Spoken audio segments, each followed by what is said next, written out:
The biggest 4 minutes in Pacers history, and it goes the Thunder's way. The Thunder tie the series up 2-2. Pacers so close to home glory, and they blow it late, a choke. Their offense stalls late. The free throws control the game. The Pacers were in control until they weren't. Now what happens? So much to talk about on today's Locked On Pacers podcast.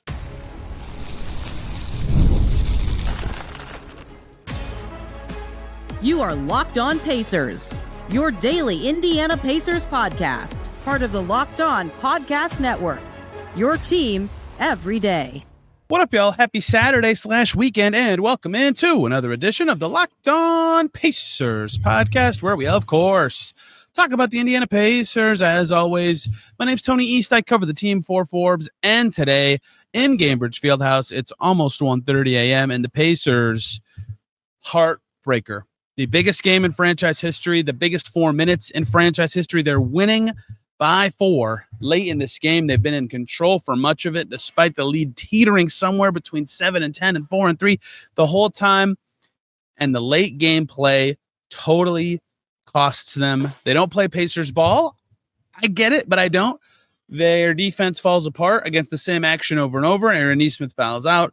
There is so much to get to from this game. The offense, the defense, the free throws, the fouls. Yes. Tony East is going to talk about officiating. Can you imagine what comes next in the series? Just a crazy game. I can't even lie to you. My notes say that I thought the Pacers had this one.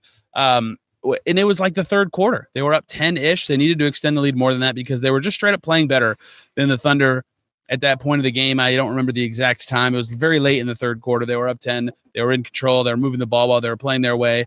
The lead was like creeping down and then come back up a lot in the fourth quarter. And the story of the game comes with about 3.5 minutes left. 1:03.99 with 3:20 to go after Haliburton drives and hits a finger roll. The Thunder had called a timeout not long before this, down by 3 really. Nesmith hit a free throw right after. And again, the Pacers up 4 late. Right, they're only going to get a few more possessions. This could be it. And then a lot happened. SGA hits a 3, Nembhard misses, and SGA hits a shot that many will remember for the illegal things that may have happened before it. But I will get to the reffing, I promise. But here's what happened from that point on, because again, it was 99-103 with 3 minutes to go in this game. The final score 111-104. So 12-1 in the final 3 minutes. I don't know what number you find more alarming. I find both fairly alarming as the Pacers. 4 points a minute is a ton to give up. 1 point scored in 4 minutes is a ton to give up. But to me, when you have the lead and you have the control and you've been playing good enough offense for much of the game and series, it's the offensive side of the ball, to me, is what lost them this game. They could not get their rhythm on that end of the floor late. And it was a lot of non-Pacers-y basketball plays. And I think everybody has been right to identify it as such, right? What makes the Pacers so good? Their movement, their ball movement, their player movement, their flow from player to player. They have threats all over the floor. Anyone can go crazy at any time. So late in this game, the Pacers had several just straight up no or low pass possessions, and it absolutely cost them. Now, here's the thing. Late in games like this, especially the team holding a lead, there is such a grip from strategy, the strategy gods on you that says you can't turn it over. The only thing you cannot do is turn it over and give the other team an easy chance. Even if you have a terrible possession and just miss, and then the other team has the ball, at least they're going against a more set defense or a much more challenging, set of circumstances. If you just live ball turnover it late, an absolute death sentence, like the only thing you cannot have, right? So that is often why teams get so isolation heavy late in these games, because the only thing that they want to do, or their primary goal of a possession, is to get up a shot. However, it is so not the way the Pacers should be playing. And there is a right balance to find. We've seen Tyrese Haliburton be a master late in this playoff so many times on possessions with low or few passes. But 3 minutes to go is too much time to deflate it. Think back to the Knicks game 3 as the Pacers watched that one get away as they blew a 20-point lead. A lot of deflated possessions. Let's run through them all late. After the Pacers take their 4-point lead with 3 minutes to go. 1, Andrew Nembhard on the right wing. I believe this was the first pass, got him the ball of the possession. They kind of got a switch and they didn't. He takes Alex Caruso, a tough defender. To Nembhard's credit, he gets to the cup, but here comes Chet Holmgren. Nembhard takes a tough layup over Holmgren and Caruso, and he misses it. Then the Pacers are taking a timeout. They're up one. A good play. Nesmith in the lane, flips it over to Turner. There's a lot of movement. There's a lot of action. But then the only thing you can't happen, and this is why teams are sometimes so resistant to running lots of stuff like the Pacers, the DHO is coming from Myles Turner to Tyrese Haliburton, and they completely botch it. A mess of a turnover. After losing the lead, Lou Dort gets a steal. They have to foul him, and he hits a free throw. They just lose a point. And then, like, that really hurt. Next play. Tyrese Haliburton, low pass possession, gets Chet Holmgren on a switch. He had beaten Chet earlier in this exact game. On this one, he wiggles, he gets some space, shoots it well short. Tough shot over a massive defender, albeit one that Haliburton can and did beat earlier in the game. The next play, Andrew Nembhard is the handler. He gets Chet on a switch. He wiggles. He gets to an elbow jumper that he can hit, a shot that I would consider one of his in his bag. And he misses it, just barely misses it, right? Tough shot over a good defender.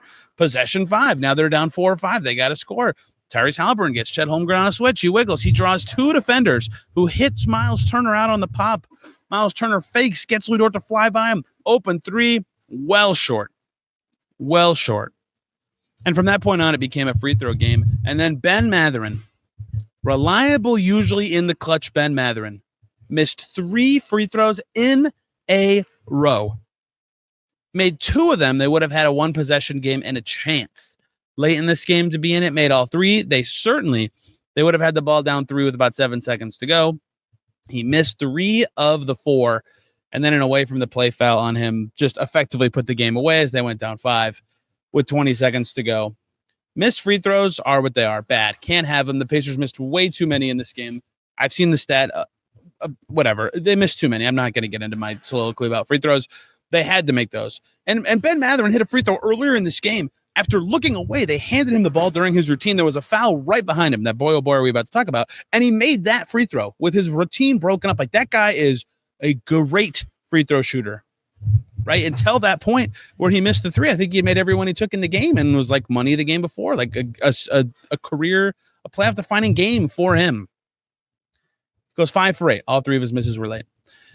So 1 is the missed free throws. That is what it is. Thing 2, though, it's such a tough balance to strike. It's so easy when they lose to critique the Pacers for what they did. And I am doing that right now for not playing their way late, right?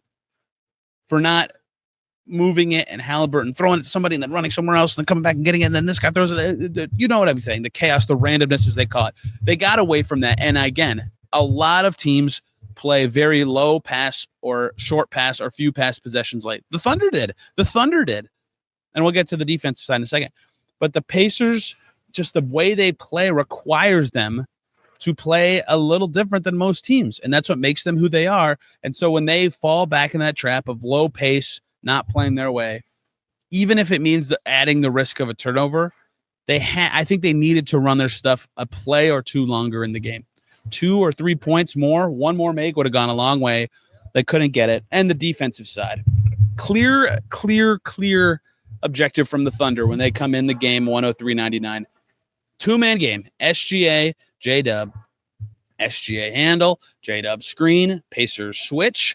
And that seems like, if you're the Pacers or you're a fan of the Pacers, something you see all the time. Whatever.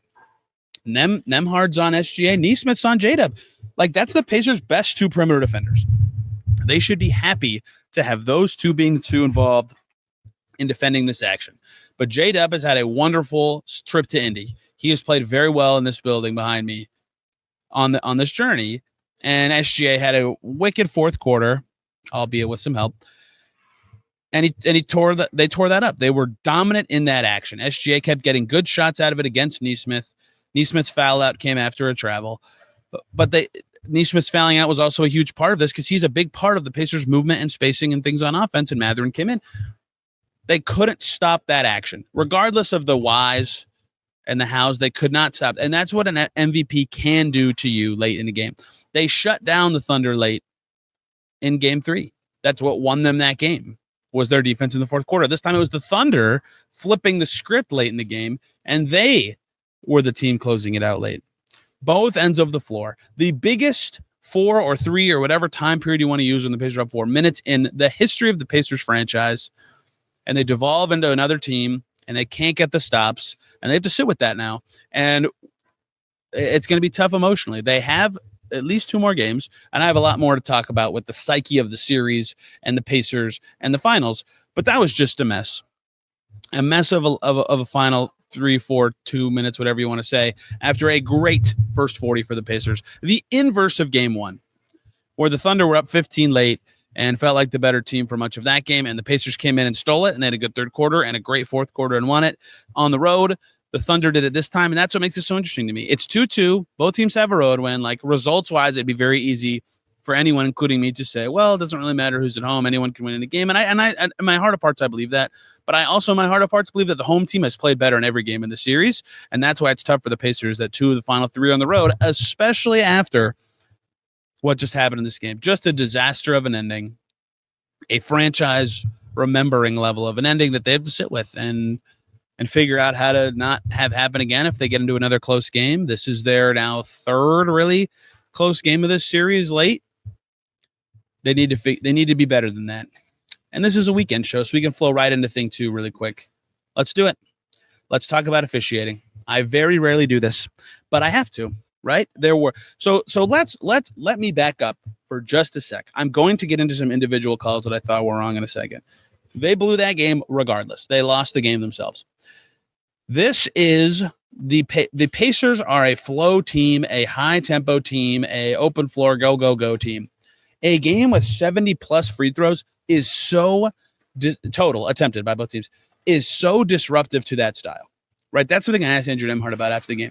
Like, if you are a more staccato, break it up kind of team, you can survive that a little bit better. The Pacers, it's tougher for them to deal with, and that's why it was tough for them to really ever extend their lead, and it got stuck in that range it was stuck at because the flow of the game was drastically impacted by the number of foul calls. And I think the thing that's going to stand out to be memory-wise about this specifically, 26 fouls called on the Thunder, 27 on the Pacers. Free throw attempts ended 38-33. Like, it ended up even-ish, but there were so many loose ball foul calls. I mean, you could do the math on that foul call ratio versus number of free throws taken. Just an absurd number. I mean, both teams were in the bonus, like 6 minutes left in the third quarter, lots of time left in all these quarters. So many loose ball, ticky-tack, just an arrhythmic game. So that's part 1 of how officiating impacts the Pacers. A ton of non-shooting fouls that impact the flow of the game. Thing 2, you're the Pacers. What's their thing? What have we talked about so much regarding the Pacers in the playoffs, right? The wear-down effect. Over the course of a game, make you tired. Oh my gosh, it's the end of game 3. The Thunder, hands on their hips, they're gassed. The Pacers win that fourth quarter. It looked like at times the Thunder were gassed in the third quarter. A billion whistles later, they've got some life. Like, a stopped game with more resting points hurts the ability for the Pacers to have that kind of wear down effect kind of game, right? For their specific way they play, that is the biggest part of too many stoppages hurting them, I think. Right. So those are the beyond any specific calls, which I promise about to get to, angry listener. Those are the 2 parts of the officiating of this game that I think impacted the result more than any part or any specific foul. OKC won this game on merit. They made their free throws. The Pacers did not. They played great late. SGA was a monster. The Pacers tripped all over themselves at the end of the game. But a lot of fouls that I thought were weird, or whistles, non-whistles, whatever. Obviously, the one that gave them the lead, by the way. I believe it was 103-102 Pacers when this happened, as SGA tries to drive to the left baseline, runs into Aaron Nesmith. And by runs into, I mean, kind of shoves Aaron Nesmith out of the way. No, this was, I believe, the basket after. They already had the lead. I can't remember. It doesn't matter. Shoves Aaron Nesmith out of the way. Clearly travels after doing so. Launches himself into space, makes a shot. I think it did put the Thunder up 104-103. Clear travel. The off-arm thing is my least favorite thing in the NBA that offensive players do, because if a defensive player does it, it's almost always called a defensive foul. And the Pacers have some guys that do this, like Obi Toppin has this move in his bag. So, like, that hasn't been called, but, like, that one was so blatant. Knocks Nesmith so far off bounds, and then he traveled after. That one was brutal. The Dort hit on Haliburton during the Mathurin free throw that I mentioned earlier, when Mathurin looks back and sees what's happening and makes the free throw anyway. Regardless of, I've seen lots of, like, did Haliburton embellish? He got hit in the throat, like a clear foul, even if Haliburton sold it. There was a play where Nesmith has the ball into the basket after rebound. He gets pushed out of bounds. They gave the ball to the Thunder on that one. Another play later where right in front of our media section, Alex Caruso hit the ball out of bounds. Just straight up, it was off Alex Caruso. I believe it was a layup that he missed or got tipped or something. Clearly off of him. Gave the ball to OKC. That was just calls that I remember off my head in the game that I thought were wrong. Like, I didn't even go back and watch anything else. I remember the one that fouled Nesmith out, like, SGA spun and, like, it felt like a maybe travel, definitely not a defensive foul kind of stuff. Just brutal for the Pacers officiating in this game in that way. I don't think it's why they lost it all, but it obviously was a huge story of the game, both from a flow perspective and for many other reasons. So many other things I want to get to. Looking ahead to the next game, the Pacers losing control. It's 2-2 now. Where did the final psyche take them at this point? So much more coming here on Locked On Pacers. Before we get to any of that, we got to talk about OLIPOP. It's a new kind of soda made for people who love the classic taste of soda but want something that supports their health with just 2 to 5 grams of sugar and 9 grams of prebiotic fiber in every can. OLIPOP is reimagining soda in a way that's better for your gut. Traditional soda is loaded with sugar, like 39 grams in regular Coke or 44 in Orange Fanta. OLIPOP flips that script for just a fraction of the sugar, no artificial sweeteners, and gut-friendly ingredients like OliSmart, a blend shown to support digestive and overall health. It's soda that tastes like the real thing, but actually does something good for your body. My favorite flavor is the cream soda. Is very good. I love the crisp apple. I love the orange vanilla. The classic grape is very good. And I love that it's good for me, right? You swap out your regular soda for this. It'll help you cut back on sugar while getting those nostalgic flavors that you love. Get a free can of OLIPOP. Just buy 2 cans in any store. They'll reimburse you for one.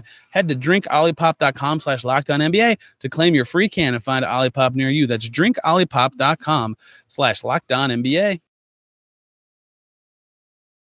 Back here on Locked On Pacers, thanks for making me your first listen today and every single day. Rylan Stiles is right over there recording Locked On Thunder. Make that your second listen. Hear about how the Thunder summoned the spirit to come back and win this one behind the MVP. Their 2 stars were stars in this game, just like the Pacers stars were last time.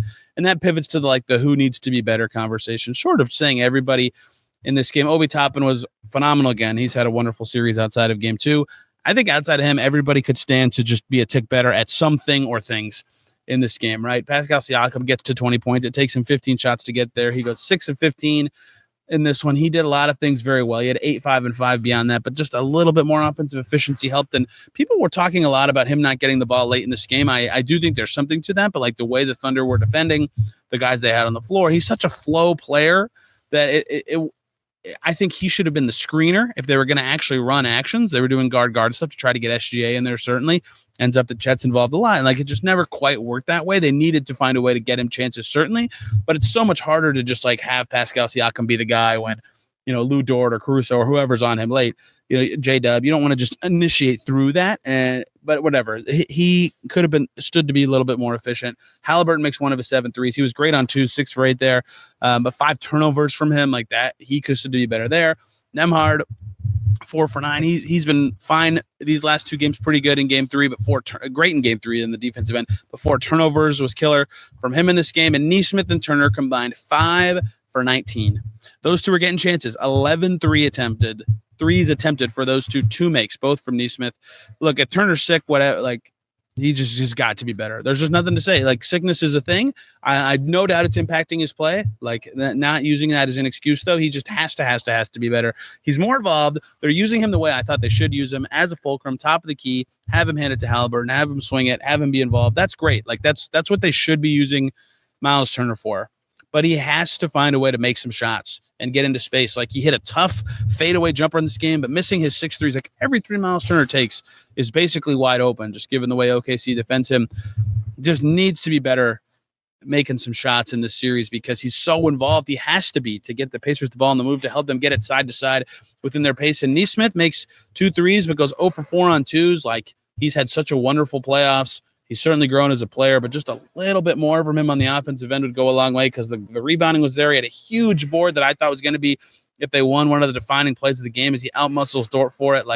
He fouled out. It was tough that he did so, but he's just got to make some more shots, right? That was really crushing for him in this game. Off the bench again, Toppin wonderful. McConnell, you didn't feel it the same way as you did last game. The steals weren't there. The assists were down. The whole bench operation was just a little worse, right? Mathurin only takes 2 shots in this game. Like, it's on him as much as the Pacers to find a way to make him better. Ben Shepherd made his only shot. He was fine. But, like, they just didn't get enough from anybody in the ways that they did last game. And that is, just part of what happens when you don't play as well as a team, is everybody looks a little bit worse. And I think you would have felt a little different had the Pacers won, right? If you win, you look back and you go, wow, like, everybody filled their role like they did in game 3.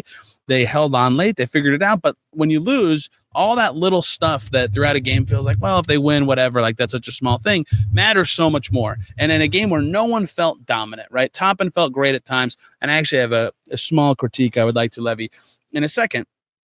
No one really felt just like overwhelming the whole time. Guys had good stretches here and there. Threes were falling early. Siakam had his moments. Haliburton had his moments. Haliburton was really wiggling to the rim in the fourth quarter, but they just didn't quite find enough from anybody.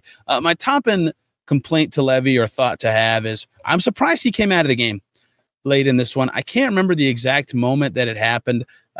Pascal came in for Myles Turner with 4:19 to go. Haliburton hits a free throw right after. Nesmith hits some free throws after. The Pacers are up 4. Turner comes in for Toppin in a 104-103 game with 2:23 to go. I might have considered sticking with Toppin there. It's easy to say after Turner turned it over right away, although that DHO, Lou Dort, just completely, you could talk about Haliburton not taking the right angle at it, whatever.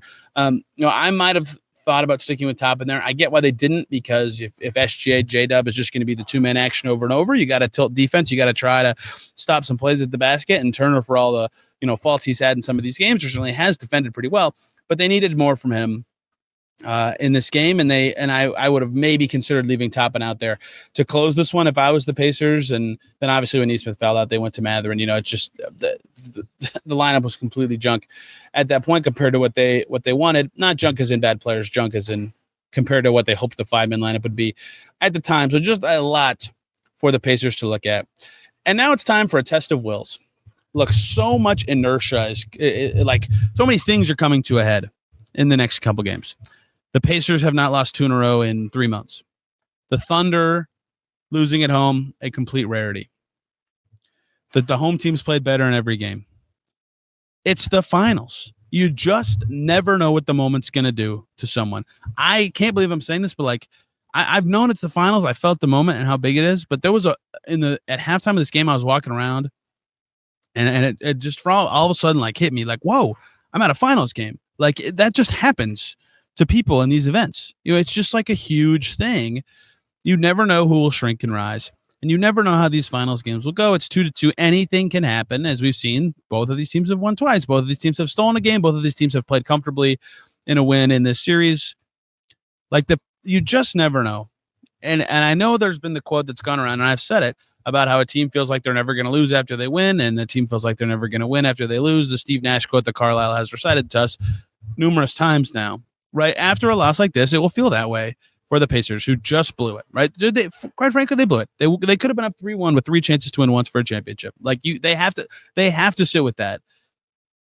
But they've also been an elite response team, and you also just never know what this moment will do. Game 5 will be huge.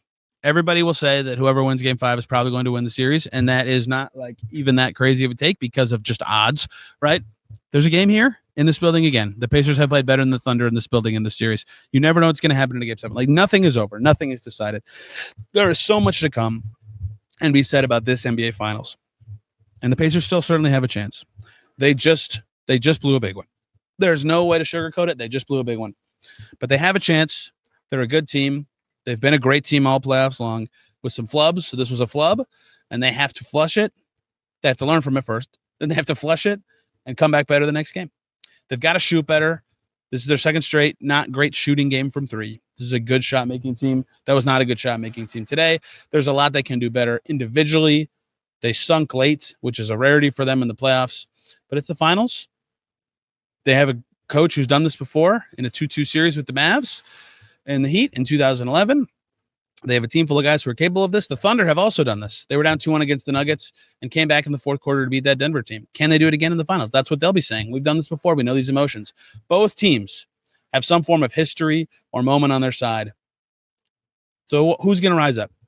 Who's going to take the mentality and take it, right? And that's why people keep asking me, like, in the regular season, I feel like I have a pretty good feel of Pacers wins and losses. In fact, I did predictions for the Pacers schedule for the full season, and I picked 51 of the 82 games correctly before the season even started. If I knew they were going to be junk before, I would have probably done even better. Junk in the first 25 games. I honestly have to say, my feel about the team is pretty good. People ask me in the regular season all the time, do you think you're going to win tonight? Do you not? Whatever. In the playoffs, I lose that a little bit. I think everybody does. And in the finals, forget about it. You just never know. You just don't know. And that's why games like this hurt so much. You never know what's going to happen. You never know when the moment's going to be too big or too small for someone. And you never know you're going to have a chance to win a game, and they blew it late. But you also never know how a team's going to respond and how the games are going to look going forward. And the Pacers have 3 chances to win 2 to win a championship. That's the opportunity in front of them. And after this one, they'll sit with some tough emotions. They've got to take it. They've got to seize it. That's what this is all about. We'll have coverage of all those games from OKC. I leave tomorrow. So Saturday night, Rylan Stallings and I will record our crossover as we've done after every game, talking about what happened here and the late execution by the Thunder. Sunday, I'll be with a Pacers guest leading into Game 5 in Oklahoma. And then we're back off to the normal schedule next week, the last week of the season. Next week, regardless of who wins and in how many games. Thank you all so much for listening today. You can find me on Twitter and Blue Sky at Tony Arias. This podcast is at Locked On Pacers on both Twitter and Instagram. Thank you all again so much for listening. See ya very soon.